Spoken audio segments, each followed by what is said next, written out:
So for this video you might have seen that I'm uploading this on a Thursday. So this video is going to be a comparison of the Marin B-17 TWO, which is a trail bike, and my GT Force Expert Carbon, which is an enduro bike. So over the coming weeks and months I'm going to be doing loads of tests on them and seeing which ones perform better on different features.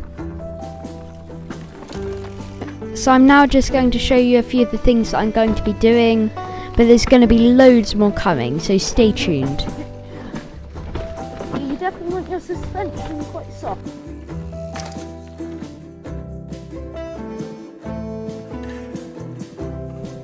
Thank you for watching this video. If you have any comments, comment them down below, and I hope you enjoy this series of videos, but this is not going to be every week.